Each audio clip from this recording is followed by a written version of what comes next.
I am now quite DRM reporting. Still on security, repositioning of the Nigerian Air Force for efficiency by the Buhari-led administration will help in tackling insecurity challenges faced in the country. The Director of Public Relations and Information of the Nigerian Air Force, Air Commando Olatokunbo Adesanya, disclosed this at Voice of Nigeria studio in Abuja. Air Commando Adesanya also applauded the Voice of Nigeria for its role towards nation building through its reportage. In an interview with Voice of Nigeria correspondent Ben Shemang, Air Commando Adesanya emphasized that Boko Haram as an asymmetric warfare which is not easily terminated but needs to limit the ability of insurgents to freely operate. The Nigerian Air Force recognizes the important role being played by the Voice of Nigeria towards nation building, and we are equally nation builders in our own right, especially in the area of security. So that makes us partners, and our thinking is that partners must always compare notes and seek better ways of moving forward so that the Nigerian project continues to move ahead very well. What is the exploit like in terms of fighting Boko Haram in Sambisa forest? I can say that in the past 2 years especially, Nigeria has seen a clear change in the situation. Globally, Boko Haram insurgency is globally known as asymmetric warfare, and the history of asymmetric warfare has shown that it's not the kind of warfare that is easily completely terminated. More often than not, the most important thing is to limit the ability of the insurgents to freely operate. And in the last 2 years, I believe Nigerians are all witnesses to the fact that that has been clearly demonstrated. The Boko Haram insurgents, if at all, you can still call them an organization, they are just remnants of them now. And all they are out to do at various times is to seek to embarrass the government of the day. But obviously, it's no longer a coherent organization. The military has done a lot to decimate the ability of the Boko Haram insurgents to operate. So to speak, the Air Force is as good to go, equipment-wise.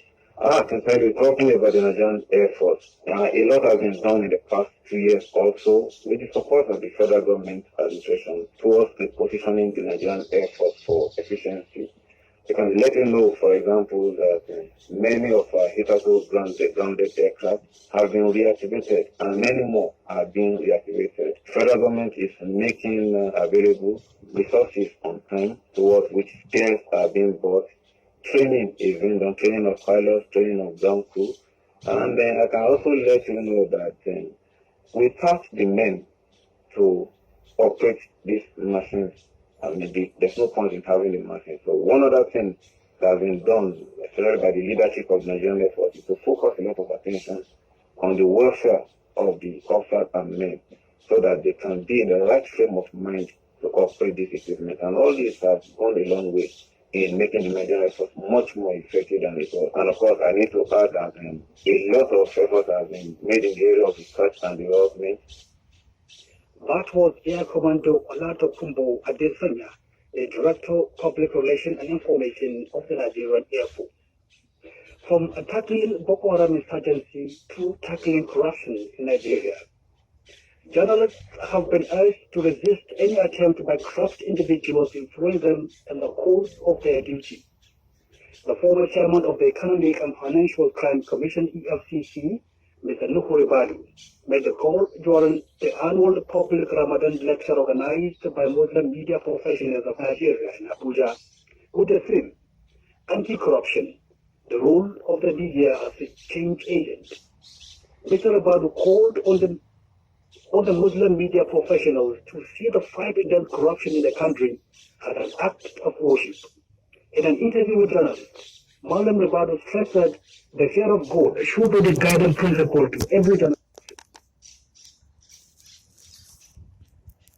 We understood and agreed that corruption will lead because of all our problems. And it's not just congratulations. It's true. The simple thing about this, what we are talking about is the resources we have, this money that belongs to all of us, will be taken by very few people and they use it selfishly. And if they take this money, there will be no money to do other things. That is going to be common and for all. That's why the issue is, if our commonwealth is teaching by those people, so we will not continue to talk about it. We will not continue to fight it. There is no time we can say, yes, we are doing that. No. And I'm happy that media, particularly news, are taking this as their own. Journalists are extremely important. When you have problems, you cannot find it if you do not have media with you. Because they are the connection. They are the ones who educate us.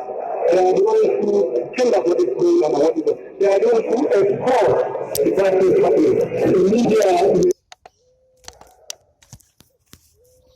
And I think earlier we said that, okay, looking media news, you should also understand that you have other important role that is on you. Being Muslim, you know what that is. You are today almost like the Sheikh of Islam in journalism. You are the ambassador. You speak, do what Islam says, and you know what Islam says. Be honest, be fair, fight for what is right, justice, fairness, work for your people, work for your country. They try to get corruption to this. Very well. I mean, I have nothing but praise and admiration for those who are working or doing the work.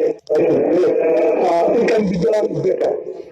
But you also know and agree that things have changed. If you know the volume, the amount of money that is today we say we have recovered, coming from individuals and people, and this money is taken and it's in the public coffers now. The money is with the bank, the Central Bank of Nigeria.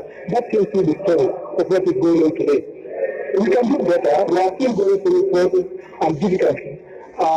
What matters is all of us will come together. I don't think we should be talking about government alone. Government can lead, government can carry the flag, but all of us must be the soldiers of this war against corruption. So what is going on today is a reinvigoration, a change, and putting it into the forefront as number one priority of government in the war against corruption. I want to salute those who are responsible for that, and I totally agree. And I appeal to all Nigerians to please, for God's sake, let's think of our country. Let's make our own people the winners, even if it means for one. The schools have been winning. Those who are stealing our own money have been winning. Let's stand and make Nigerians winners in this game. That was Nufu Ibadu, the former chairman of Economic and Financial Crime Commission EFCC in Nigeria. Do you know what an improvised explosive device IED is? IEDs come in different shapes and sizes. They can be hidden in bags, boxes, and all kinds of containers. Small IEDs can be put in drink bottles. Large IEDs can be stored in the boot of a car. IEDs are dangerous. IEDs can be anywhere at any time. So, watch out for abandoned packages and abandoned vehicles.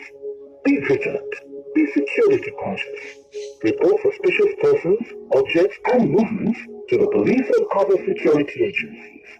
The security of our nation is a duty for you and me. Nigeria, unite against terrorism. If you see something, say something.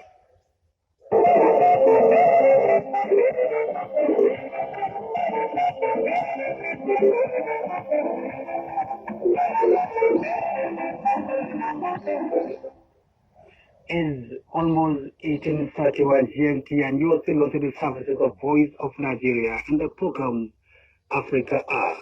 Still to come, economic, sport news, today African history and proverb. Let's, however, pause for a summary of the top stories of the hour's news. The World Bank says it would facilitate and mobilize the private sector to partner with the Lagos State government on the massive investment in urban renewal and infrastructure development in the state. The Managing Director, Group Chief Financial Officer of the bank, Mr. Joachim Levy, gave the assurance when he led the World Bank Group on a courtesy visit to the State's Deputy Governor, Dr. Idiat Adebuli, in Lagos State, Southwest Nigeria. Voters in the Southern African Kingdom of Lesotho have cast their ballots on Saturday in a parliamentary election widely expected to lead to another coalition government. Mali's military chief says the West Africa Sahel region are demanding for 50 million euros from the European Union to help set up a multinational force to take on militant groups. General Didier Darko said the Council of Ministers of the G5 Sahel countries is making a request to the European Union to support the deployment and function of the G5 Sahel Joint Force. Still on the program Africa Hour, my name is Salisu Muhammad. I'm returning back to our many stories on the program. The Ministry of Labour and Employment in Nigeria says it is partnering with the Federal Minister of Mines and Solid Mineral Development to formalize the activities of artisan miners in the country. The Minister of Labour and Employment, Senator Chris Ngigi, were best known in Abuja while briefing journalists on some of the ministry activities in the last 2 years. Senator Ngigi noted that such activities, if properly harnessed, will complement government's effort to create more jobs in the country. He further explained some of the achievements of the ministry in the last 2 years. Government also went into mining and formalized the additional miners, which people call illegal miners. There's nothing illegal about them. They have a trade, they know how to get out from minerals from the ground. Whether the method is crude because they didn't have the mining equipment, government then decided to formalize it. And I'm working with the Ministry of Mines to formalize them properly so that they become a formal sector, so that they can be properly engaged, so that they can have decent jobs. So jobs were created from mining, jobs were created from agriculture. Because those farmers, you see, have created jobs for themselves. They created jobs for some of their children who cannot bring jobs. They have created jobs for their daughters and wives.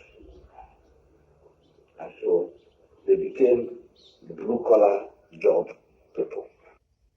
The minister also explained that the ministry has succeeded in resolving several industrial disputes between the government and organized labor unions in the country. So this is what government has done. However, government also decided that since we could not create the initial 3 million jobs we targeted, let us hold on to the jobs that people have sharing the private sector. That was where this ministry came in and did certain things that we by law were empowered to do. First, we hold oil and oil summit because the oil sector was hardest hit and the oil companies were no longer prospecting. You can't prospect in an atmosphere where there is insecurity. You can't prospect where even if you have products you cannot export. You can't prospect in areas where your pipelines are being damaged. So the oil people decided to do mad facts of Nigerians. And government said in our wisdom that we cannot afford that now. So we did an oil summit, which most of us came from. And we agreed that the oil company should go to the top. That was the Minister of Labour and Employment, Senator Chris Ngigi. Still on security, but in Egypt, international community has been called upon to support Egypt in its fight against terrorism. The Egyptian ambassador to Nigeria, Mr. Hassan Mohammed Hanafi, was called in an interview with Voice of Nigeria correspondent Zubairu Mohammed in Abuja, Nigeria's capital. The ambassador emphasized that all hands must be on deck to combat terrorism to ensure economic and social development across the globe. Mr. Hanafi then reassured the Nigerian government of his country's commitment and the fight against the Boko Haram and other terrorist groups in the African region.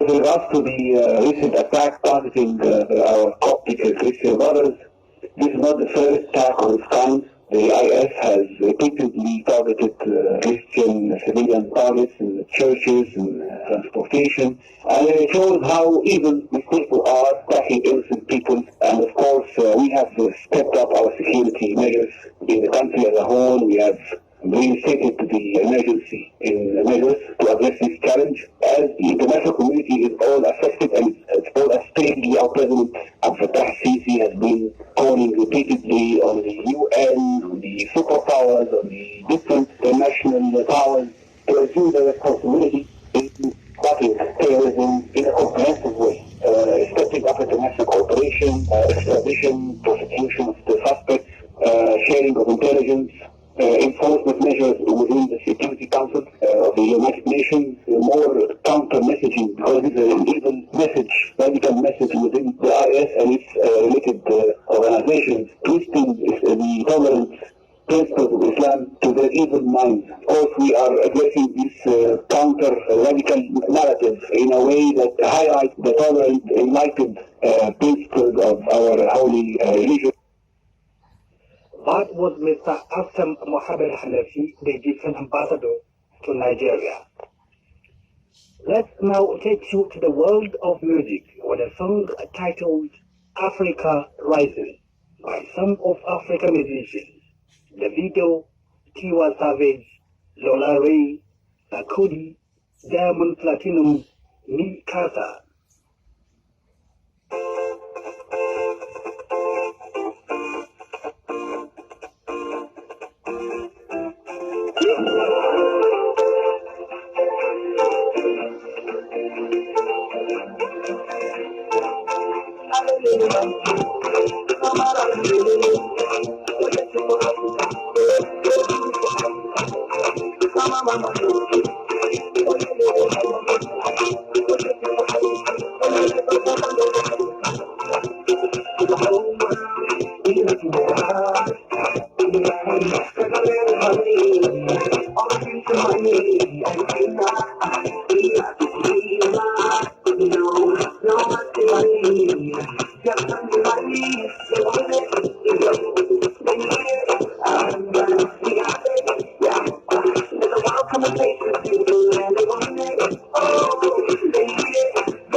What is song Africa Rising, produced by Sheyi Okirele, aka Shezi, celebrating the greatness that is an Africa. Of course, Nigeria is in the way for the most black populous nation in the world. Now back to our remaining story. The continent of Africa received attention in Moscow, the Russian capital, when Africa Day was celebrated as part of the activities lined up for the visit of Nigerian Foreign Affairs Minister, Mr. Geoffrey Onyema, to Russia. The occasion, which was hosted by the Russian Minister of Foreign Affairs, Mr. Sergei Lavrov, had in attendance ambassadors from both countries of Africa serving in that country. The Nigerian Minister of Foreign Affairs led in the presentation on the Africa Day celebration. Voice of Nigeria's correspondent Gordon Uka asked him the position of Nigeria and Africa at large on the new initiative with Russia. Russia is ready to engage more with Nigeria and engage more with Africa in the areas of priority to us. That's security and the economy. And this is a very good thing. We are trying to diversify our economy. Diversification is not just in strengthening various sectors, but also in engaging with different partners. And Russia has unique value that they can add to our economic relations in the area of oil and gas and power and agriculture, and also science and technology is an area in which they're particularly strong, and to help our industrialization drive. We what we're seeing from African perspective. And for Africa too, with peacekeeping and their role in the United Nations as one of the P5, the permanent members of the Security Council, they will have an influence on the resources that the United Nations will, make available for peacekeeping in Africa. Most of the peacekeeping duties undertaken by the United Nations are in Africa, and so we would certainly need the support of Russia. As you know, that there is a call by another 25 members to reduce the amount of money available in Africa. And of course, terrorism is an area that we also want to cooperate with Russia. We look forward to also stepping up our cooperation with Russia and in the area of fight against terrorism. We look for Russia's support also in the reform of the United Nations, and also to support Africa in the UN as a member, as a permanent member of the Security Council. So that was Mr. Geoffrey Onyema, Nigeria's Minister of Foreign Affairs. Over 800,000 people in Central African Republic have been displaced due to the intercommunal conflict in that country in the last 2 weeks. The coordinator of the UN Humanitarian Coordinating Agency, Mr. Rajad Rochdi, who said 1 in 2 people are in need of aid in Central African Republic. Correspondent Mihika Achiria has more. The frequency and brutality of attacks in Central African Republic have reached levels not seen since August 2014. That's according to Najat Roshdi, UN Humanitarian Coordinator for the country. Here she is speaking to journalists in Geneva. Since the past 3 weeks, the signs are very clear. Violence in the Central African Republic has entered a new spiral of escalating conflict, and the situation is quickly deteriorating. In the last 2 weeks alone, over 100,000 people have been newly displaced, families running for their life, leaving everything behind. More than 100 people have been killed and hundreds more have been wounded, Ms. Roshdi said. Nika Acharya, United Nations, Geneva. South Sudan is soliciting Nigeria's support in the resolution of the international crisis rocking the country. The South Sudan Foreign Affairs Minister, Mr. Dent Akoi, who made the appeal in Abuja, Nigeria's capital, when he visited Nigeria Minister of Foreign Affairs, Mr. Geoffrey Onyema. Mr. Onyema expressed optimism that Nigeria has the capacity to resolve the crisis in his country. Mr. Akoi, in an interview with journalists, requested Nigeria's assistance and support in developing South Sudan in the area of health, education, and the country's oil sector. Nigeria played a very important role during the war in Sudan. Nigeria mediated, peace agreement, and Nigeria has been, very close to both Sudan and South Sudan. And we came to discuss bilateral issues of cooperation in different areas where Nigeria can help us, education, health, and the oil sector. We are an oil-producing country. We need Nigerian expertise. We need Nigerian oil companies to go and invest in South Sudan. And the issue of peace, we have an internal war, and we want also Nigeria to have Nigeria to come and play a role, a bigger role in bringing all the parties together and implement the peace agreement that we signed last year in August. Nigerians succeeding in the crisis in South Sudan. Are you hopeful that Nigeria's intervention can go a long way in bringing the peace that you seek? Oh yes, I'm very, very much hopeful, because this is the first time for Nigeria to get involved. And Nigeria, under President Gabriel-RS in 1992, hosted here peace talks between SPLM and the government of Sudan. Foreign Affairs Minister. Responding, Nigeria's Minister of Foreign Affairs, Mr. Geoffrey Onyema, praised Nigeria's commitment to ensuring peace and finding lasting solutions to the crisis in South Sudan. Mr. Onyema also disclosed that President